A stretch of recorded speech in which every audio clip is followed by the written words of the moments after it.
Good morning everyone, मैं हूं भव्या बंसल और आप देख रहे हैं इनक्विजिटिव माइंड्स। आज हम बात करेंगे क्लास 12 बिजनेस स्टडीज़ के एक चैप्टर कंज्यूमर प्रोटेक्शन की।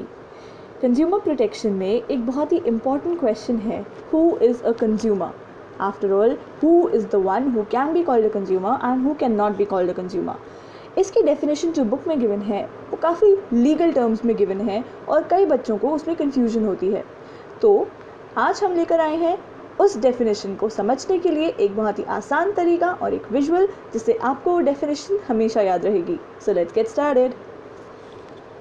सो we have the definition of a consumer. आपको देखने में ये डायग्राम बड़ा ही कंफ्यूजिंग लग रहा होगा, but let me explain. It is very simple और आपको लगेगा कि आपने बिल्कुल बुक की डेफिनेशन ही रट ली है। So let's get started. Consumer is any person who buys any good for a consideration. Consideration मतलब उसने गुड खरीदा, एक कंज्यूमर ने या एक बायर ने, तो उसके बदले में उसने सेलर को जो भी दिया, उसके कंसिडरिंग कि उसने गुड खरीदा, तो उसने उस कंसिडरेशन में जो भी उस सेलर को दिया, that is a consideration, right. तो that can be money, that can be anything else. Barter system में you use to buy utensils for exchange of clothes, तो उस केस में क्लोथ कंसिडरेशन हो जाएंगे। आजकल we use the monetary system, तो हम पैसे देते हैं, तो दैट इज़ द कंसिडरेशन। तो जब हम गुड्स खरीद रहे हैं, any person who buys any product for a consideration which is paid. अब वो कंसिडरेशन या तो उसने दे दी है, विच इज़ पेड, प्रॉमिस्ड वो देगा फ्यूचर में, यानी कि उसने क्रेडिट पे गुड्स खरीदे हैं, और partly paid and partly promised कि उसने आधे पैसे दे दिए हैं, आधे में भी वो डिलीवरी के बाद देगा या कुछ टाइम के बाद देगा, या फिर और under any such scheme of deferred payment. इसी तरह से किसी और डेफर्ड पेमेंट मतलब फ्यूचर में आप पेमेंट करने वाले हैं, तो डेफर्ड पेमेंट की किसी भी और स्कीम के अंडर वो कंज्यूमर उस कंसिडरेशन को पे करेगा।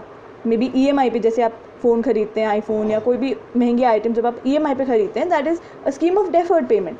आपने पार्टली पे नहीं किया है, पार्टली प्रॉमिस नहीं किया, वो डेफर्ड पेमेंट की स्कीम है। So any person who buys a product for a consideration which is paid, promised, partly paid and partly promised, or under any such scheme of deferred payment, full stop, is called a consumer, right?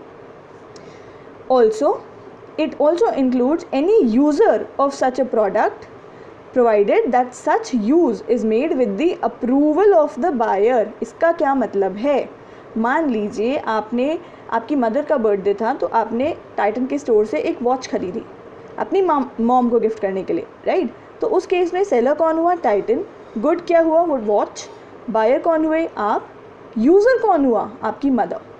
Consumer कौन हुआ? Consumer या तो आप हैं या आपकी mother है।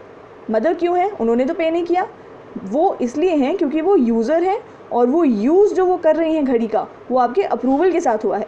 क्यों लिखा है उन्होंने यूज़ विद अप्रूवल? वो इसलिए लिखा है कि अगर आप किसी से कोई चीज़ चुरा रहे हैं और फिर आप कह रहे हैं कि वो डिफेक्टिव है, तो आप ऐसा नहीं कर सकते, क्योंकि आपने जो बायर था उसकी अप्रूवल नहीं ली थी उस चीज़ को यूज़ करने के लिए, right.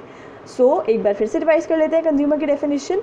Any person who buys a product for a consideration which is paid, promised, partly paid and partly promised, or under any such scheme of deferred payment.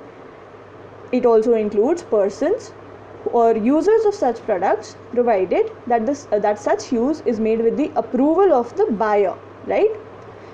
अच्छा, अब इसमें एक और चीज़, it does not include any person who has obtained such a good for resale or commercial purposes.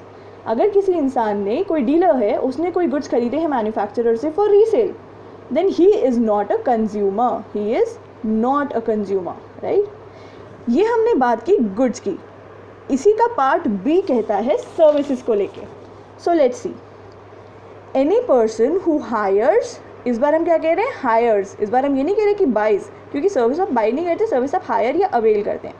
तो any person who heirs और avails of any service for a consideration which is again paid, promised, partly paid and partly promised, or under any such scheme of deferred payment is called a consumer, or any other user of such a service or beneficiary of such a service, provided that such benefit has been taken with the approval of the buyer, is called a consumer.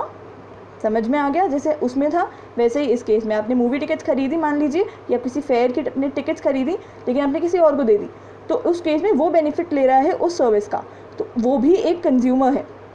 And does not include persons who are availing the services for commercial purposes. अगर वो किसी commercial purpose के लिए service avail कर रहे हैं then they are not called consumers.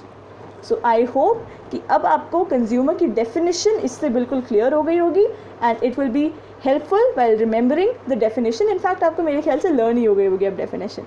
सो अगर आपको इसके अलावा और किसी चीज़ में प्रॉब्लम आ रही है then please let me know in the comment section below and keep watching Inquisitive Minds. Thank you.